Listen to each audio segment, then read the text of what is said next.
नमस्कार दोस्तों, welcome back to our channel study hub BSc classes. दोस्तों आज के इस वीडियो में हम लोग पढ़ने वाले हैं बीएससी फर्स्ट सेमेस्टर फिजिक्स का पहला यूनिट, जिसका नाम है वेक्टर अलजेब्रा। पहला यूनिट का नाम क्या है? Vector algebra. और इसका आज जो हम लोग सेकेंड लेक्चर को देखने वाले हैं। इससे पहले हम लोगों ने फर्स्ट यूनिट का एक लेक्चर को देख चुके थे और आज का हमारा ये जो है दूसरा लेक्चर है। ठीक है, पार्ट 2 है। ठीक है, इसमें हम लोग जो आज के जो ये लेक्चर है इसमें हम लोग पढ़ेंगे कोऑर्डिनेट ट्रांसफॉर्मेशन के बारे में, कोऑर्डिनेट रोटेशन के बारे में पढ़ेंगे और कोऑर्डिनेट रिफ्लेक्शन के बारे में पढ़ेंगे। ठीक है, तो इन सभी तीनों टॉपिक को हम लोग अच्छी तरीके से पढ़ेंगे और एक एक करके सभी कॉन्सेप्ट को क्लियर करेंगे। ठीक है, तो चलिए बिना समय गंवाए हम इसको शुरू करते हैं। सबसे पहले हम देखते हैं कोऑर्डिनेट ट्रांसफॉर्मेशन, यानी जिसको हिंदी में हम लोग निर्देशांक परिवर्तन कहते हैं। ठीक है, कोऑर्डिनेट ट्रांसफॉर्मेशन को हिंदी में हम लोग क्या कहते हैं? निर्देशांक परिवर्तन कहते हैं।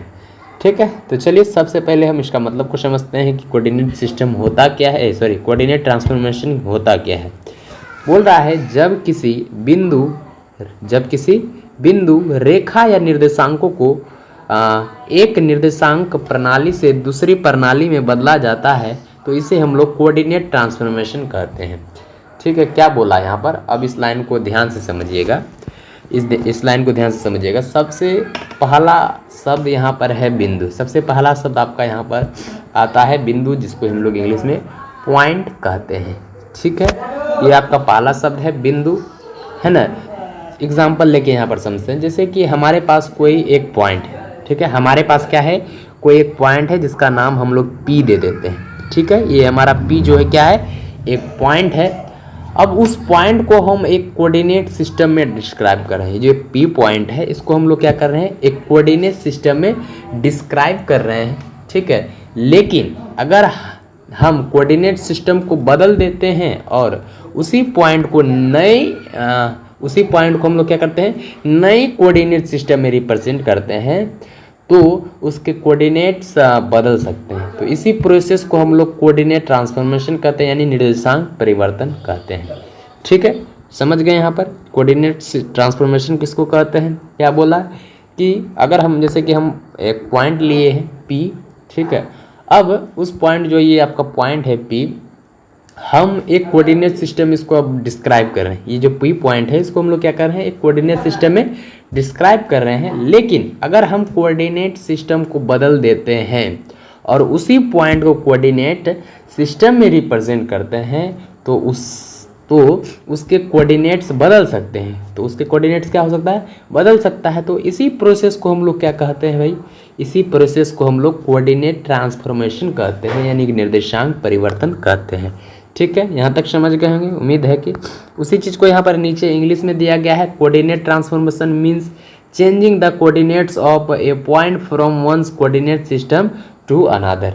वही बोला कि किसी पॉइंट के कोऑर्डिनेट्स को एक कोऑर्डिनेट सिस्टम से दूसरे कोऑर्डिनेट सिस्टम में बदलना, उसी को हम लोग कोऑर्डिनेट ट्रांसफॉर्मेशन कहते हैं। ठीक है, अब यहाँ पर एक ध्यान रखने वाली बात है कि यहाँ पर एक ज़रूरी बात है कि हम पॉइंट के कोऑर्डिनेट्स की रिप्रेजेंटेशन बदल रहे हैं। हम क्या कर रहे हैं?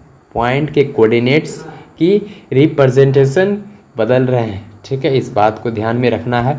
चलिए अब पारी आती है व्हाई इज इट नीडेड, यानी इसकी आवश्यकता क्यों है।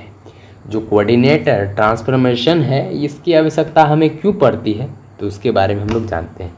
सबसे पहले इसका जो आवश्यकता पड़ता है, जो क्या बोला है कि व्हाई इज इट नीडेड, यानी कोऑर्डिनेट ट्रांसफॉर्मेशन का आवश्यकता क्यों है। तो अब इसके 3 कारण हैं। इसके कितने कारण हैं भाई? 3 कारण दिए गए हैं। पहला आपका क्या है? गणना आसान करने के लिए। दूसरा क्या दिया गया है? गति का अध्ययन करने के लिए। तीसरा दिया है इंजीनियरिंग समस्या को हल करने के लिए। ठीक है, तो पहला क्या बोला? गणना आसान करने के लिए। ठीक है, तो इसका मतलब है कि कई फिजिक्स प्रॉब्लम्स में अगर हम सुइटेबल कोऑर्डिनेट सिस्टम चुन लेते हैं तो कैलकुलेशन क्या होता है भाई? काफ़ी आसान हो जाता है। तो पहला पॉइंट याद रखिएगा, कोऑर्डिनेट ट्रांसफॉर्मेशन का उपयोग कैलकुलेशन को आसान बनाने में किया जाता है। दूसरा बात आता है गति अध्ययन करने दूसरा पॉइंट क्या है, गति का अध्ययन करने के लिए। तो यानी किसी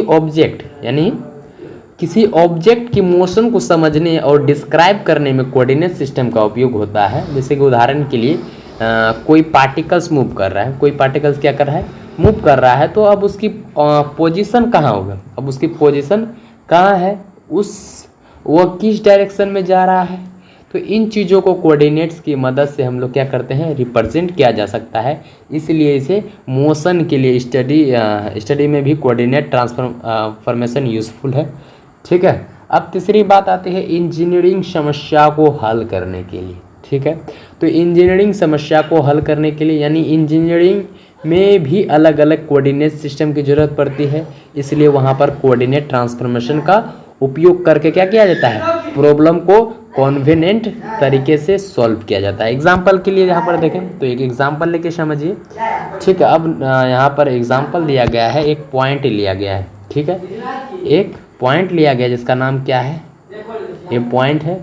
ठीक है, ए पॉइंट इज P 2 और 3 यानी after changing the coordinate system it is a coordinate में बिकम डिफरेंट।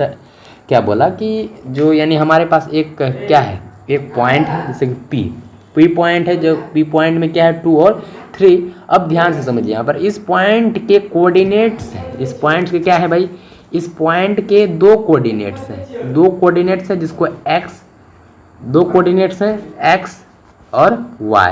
तो x आपका 2 हो जाएगा, y क्या हो जाएगा आपका 3 हो जाएगा। ठीक है, आफ्टर चेंजिंग द कोऑर्डिनेट्स, क्या बोला कि after changing the coordinate system is the coordinates में बिकम द डिफरेंस।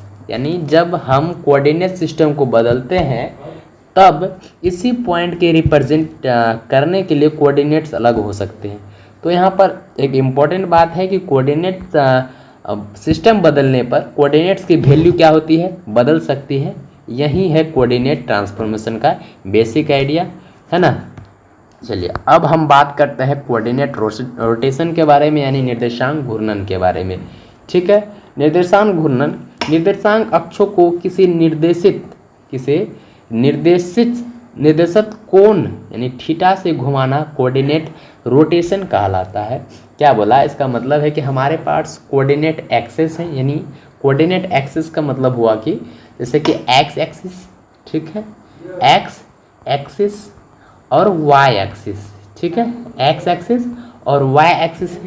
ठीक है, अब यहाँ पर देखो समझो, अगर हम एक्स एक्सिस और वाई एक्सिस दिए गए हैं ना, तो हमारे पास कोऑर्डिनेट एक्सिस है। क्या बोला यहाँ पर, एक बार फिर से समझिए कि निर्देशांक अक्षों को किसी निर्देशित कोण से थीटा से घुमाना कोऑर्डिनेट रोटेशन कहलाता है।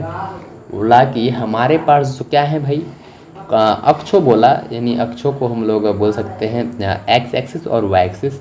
ठीक है, अगर हम इन कोऑर्डिनेट्स को एक्सिस को किसी एंगल थीटा से रोटेट यानी घुमा दिया जाता है, तो इस प्रोसेस को हम लोग क्या कहते हैं भाई, कोऑर्डिनेट रोटेशन कहलाता है। ठीक है, उसी चीज़ को यहाँ पर नीचे इंग्लिश में दिया गया है, coordinate rotation means rotating the coordinate axis through an angle theta. बोला कि यहाँ जो आपका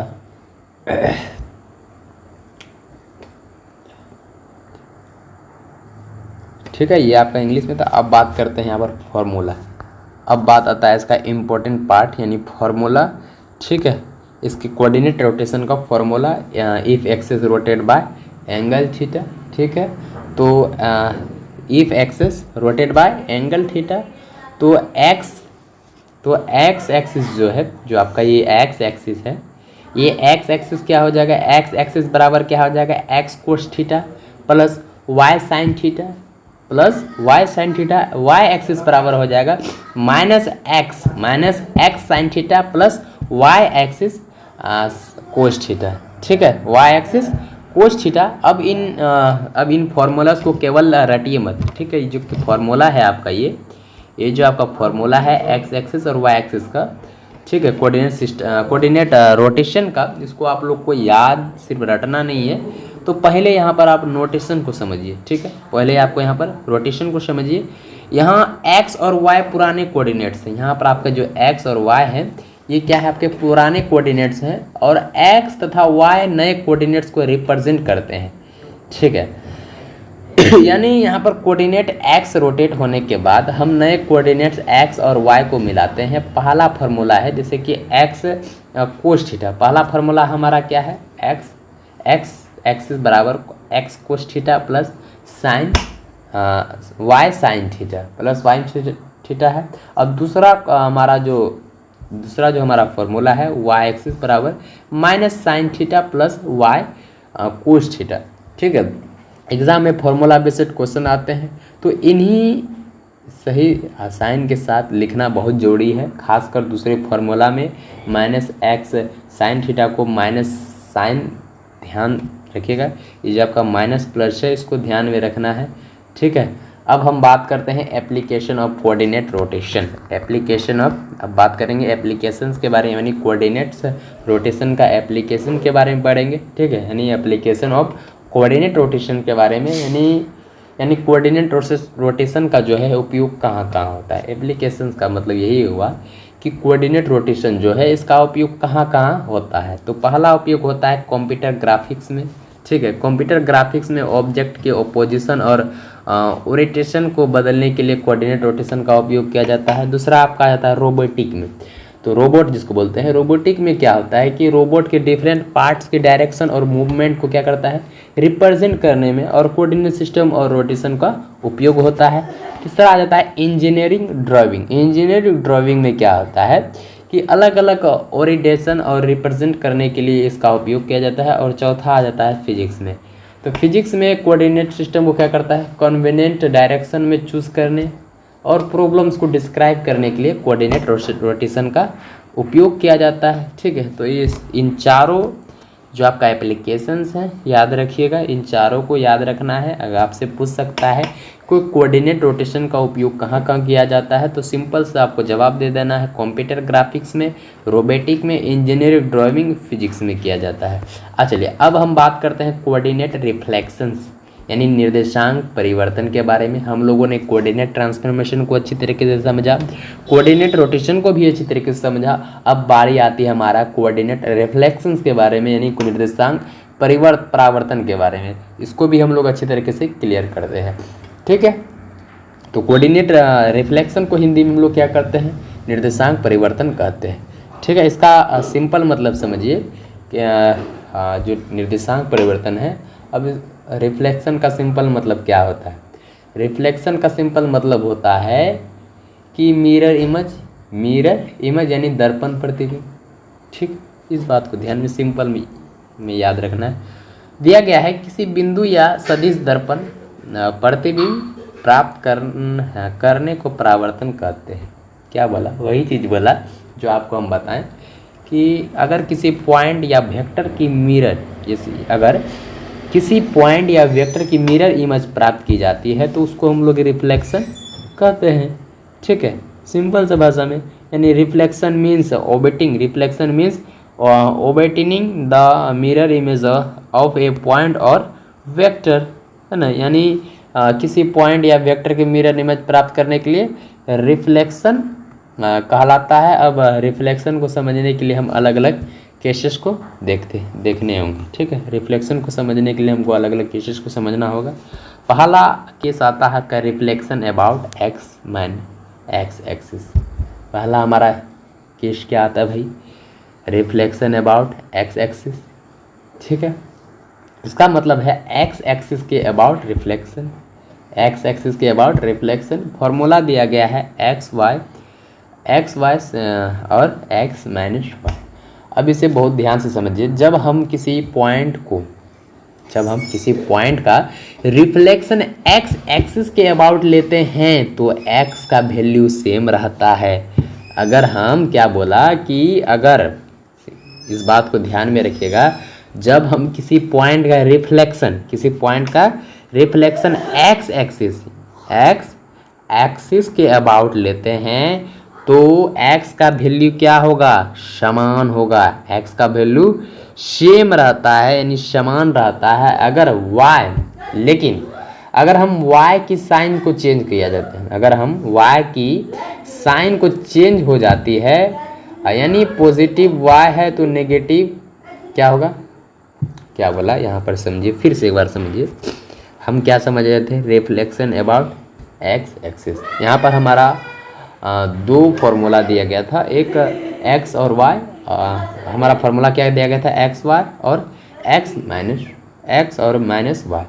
ठीक है, तो हम आपको यहाँ पर क्या बोले, जब हम किसी पॉइंट का रिफ्लेक्शन एक्स एक्सिस के अबाउट लेते हैं, अगर हम किसी पॉइंट का रिफ्लेक्शन एक्स एक्सिस के अबाउट लेते हैं तो हमारा एक्स का वैल्यू क्या होता है, एक्स का वैल्यू जो होता है हमारा सेम रहता है। क्या रहता है भाई, एक्स का वैल्यू हमारा सेम रहता है, लेकिन वाई की साइन चेंज हो जाती है। लेकिन एक्स का वैल्यू सेम रहेगा, एक्स का जो वैल्यू होगा वो सेम रहेगा, लेकिन वाई का जो वैल्यू हो जाएगा, साइन जो वाई का जो साइन होगा, वैल्यू नहीं साइन, वाई का वैल्यू तो सेम रहेगा, लेकिन साइन जो होगा आपका, जैसे प्लस माइनस जो होता है, ये आपका चेंज होता है। यानी पॉजिटिव वाई है तो नेगेटिव हो जाएगी, अगर वाई आपका पॉजिटिव है तो नेगेटिव हो जाएगा, अगर नेगेटिव है तो पॉजिटिव हो जाएगा। लेकिन एक्स का जो वैल्यू होगा सेम होगा, ना प्लस होगा ना माइनस होगा। अगर प्लस में है तो प्लस में रहेगा, माइनस में है तो माइनस में रहेगा। लेकिन वाई का वैल्यू क्या हो जाएगा भाई, वैल्यू तो यानी जैसे मान लो वैल्यू 2 दिया गया है,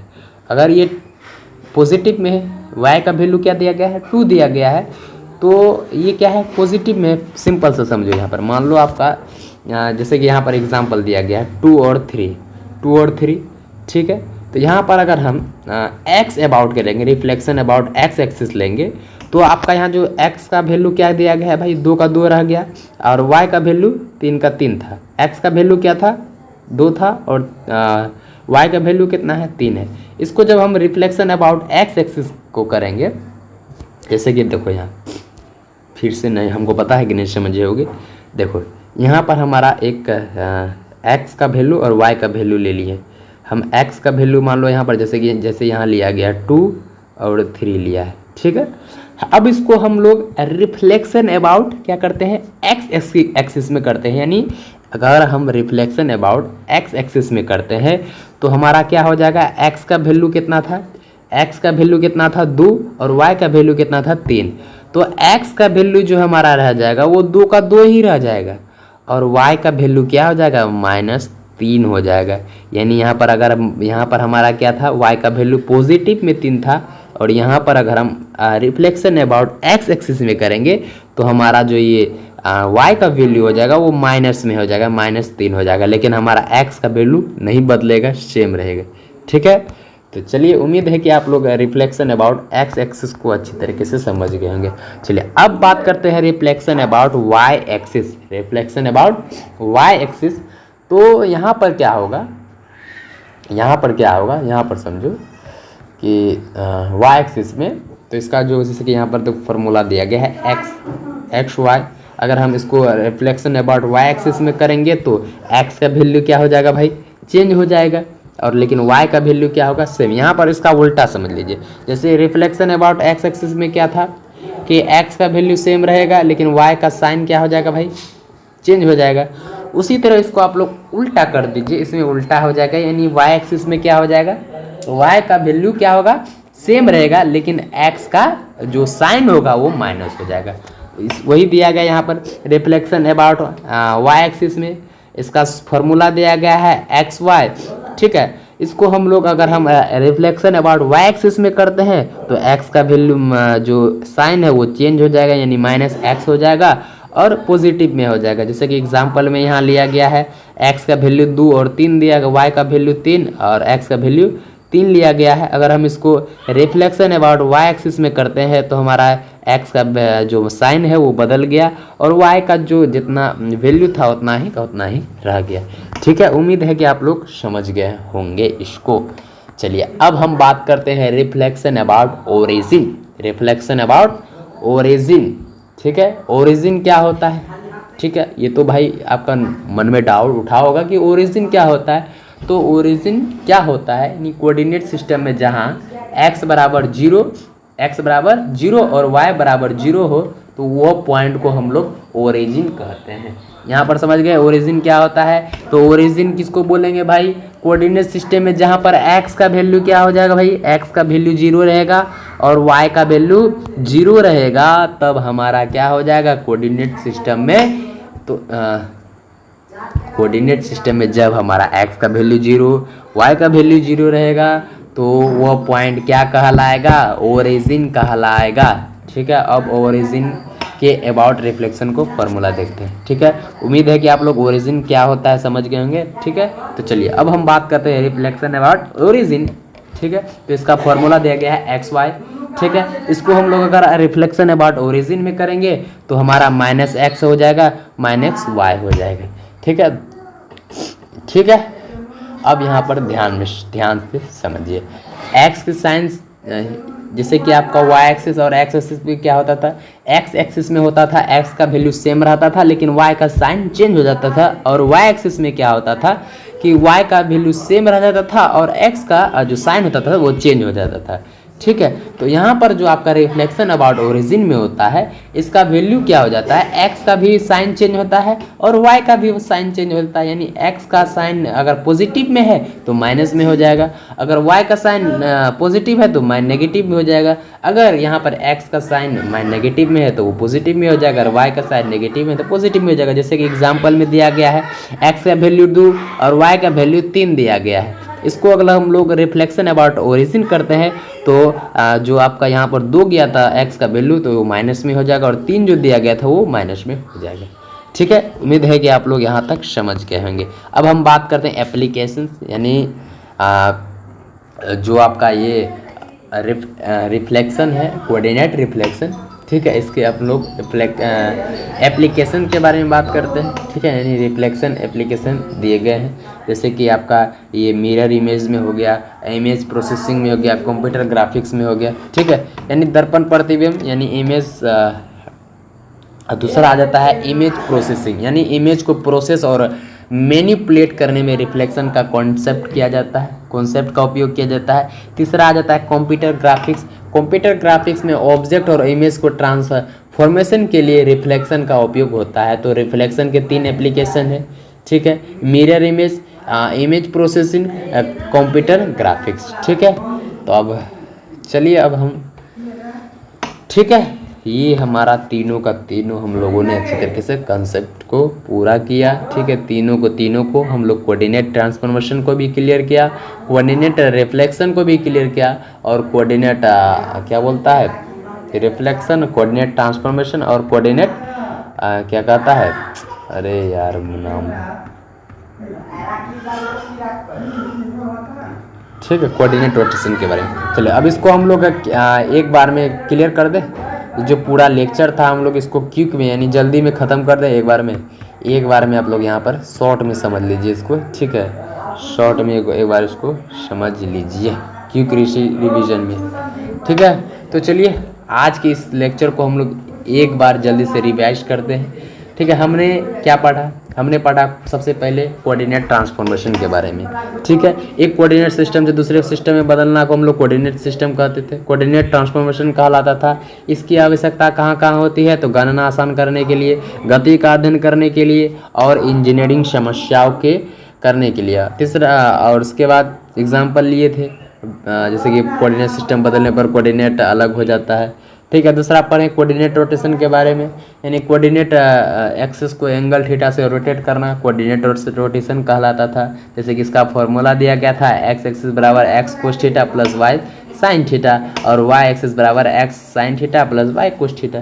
ठीक है, इसका उपयोग कहाँ कहाँ का होता है, तो इसका उपयोग कंप्यूटर ग्राफिक्स में, रोबोटिक में, इंजीनियर ड्राइंग में और फिजिक्स में किया जाता था। अब बात आते हैं कोऑर्डिनेट रोटेशन के बारे में।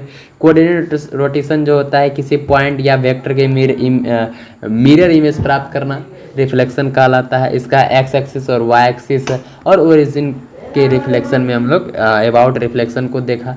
ठीक है, उसको भी हम लोगों ने अच्छी तरीके से समझा।